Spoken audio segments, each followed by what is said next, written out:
you. Good afternoon. I got 5 minutes to solve this whole thing, so we're going to move through it quick. To set the stage, I need to let you know why I'm here.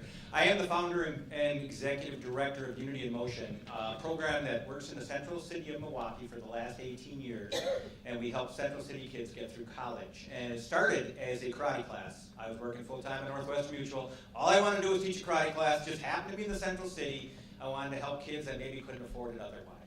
And this all morphed from that. First 10 years, it was all volunteer, it became a corporation, so on and so forth. Without going into the long history, I've been running it full-time for 8 years. If I was to describe it, we started as a traditional nonprofit. We offer a service, right? I'm a drummer, I'm a dancer, I'm a tutor, I'm a martial artist, and I want to help and get to know kids. We changed our mission over time to look at it the other way.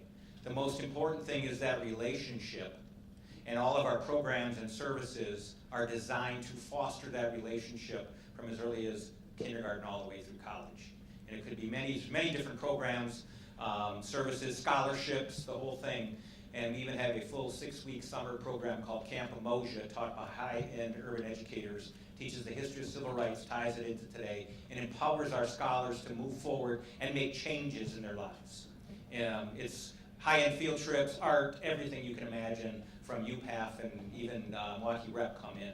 So having said that, I'm going to need a little audience participation to help me here, because I think I'm going to run out of time otherwise. I would need everybody from row J to stand up 1 through 10, both sides. So anybody all the way up to row J, stand on up. That means everybody. Stand on up.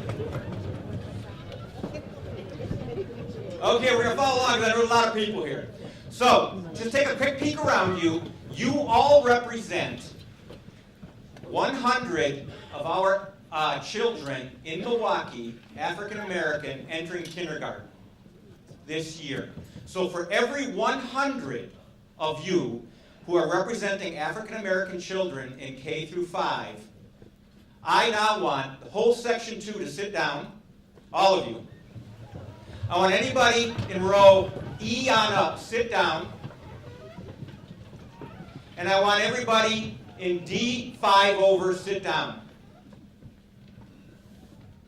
Please.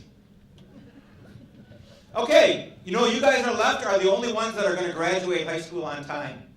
You're it. Now, I want everybody except D1 and 2 to sit down. You too.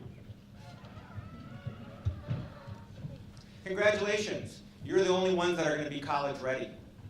We want you to compete, but you will be the only two. Some of you were going to be on the honor roll. You might even be valedictorian or salutatorian. You will work like crazy. You will do your best. You will go through all the minefields that this play brought up. You're the only two left. Oh, and by the way, guess what? You have to go to an HBCU. Did you ever think about that? Did you think about going to a historically black college university when you were going to college? Anybody? That's what we say. You got to leave everything you know, because we are the most segregated city in the United States. And you have to go. And good luck. You need to prosper. You can stand up real quick. Thank you. That's my wife, actually. She wasn't making any jokes about her, so I better be quick. We got some news here. Guess what? 1 out of you 3 will be incarcerated at some point in your life. It will cost $35,000 plus a year, and the recidivism rate is 90%. We can predict that. You know how? There's an urban myth. We maybe use it, maybe we don't. By looking at your 3rd grade reading scores. I can figure out where you're at in your 3rd grade reading scores, and I can determine X amount of number, you will be far enough behind, you won't catch up, you won't be able to participate in the economy, you'll go to the underground economy, and you'll be incarcerated. That's how we know how to build all these prisons. I'm running out of time, so I'm going to go. But you know what we have here, I think? A PASCO. Does anybody know what PASCO means? It means, it's a Greek word, it means passion. But it's a special kind of passion, not the passion I have for arts, not the passion I have for something I do. It's a suffering. A suffering put upon someone or a group due to no fault of their own. You commonly hear it this week called Holy Week, Passion Week. And I'm probably down to about 30 seconds. So what I'm going to say is I can't give you the answers. I've been working at it for 18 years. I can't even understand half the problems. I'm not African American. I have to bring folks in that I can trust to do that. It's so far gone. I do know this, though, the answer, when I talked about all these things, and I just got the stop sign, so I'm going to finish it. When I talked about it, I said them, they, that group. Who determines who they and them are? Where did that come from? Why isn't it us? Why isn't it our children, our neighbors? When we wave the flag, we say that, but then when we talk about the African American population and the city, we draw that line. So I'm going to leave you with a challenge as you go out in your groups and so on. This isn't a challenge you answer in a group. This is a challenge you answer at 3 o'clock in the morning or by yourself. Why aren't they us? What if they were us rather than them or they?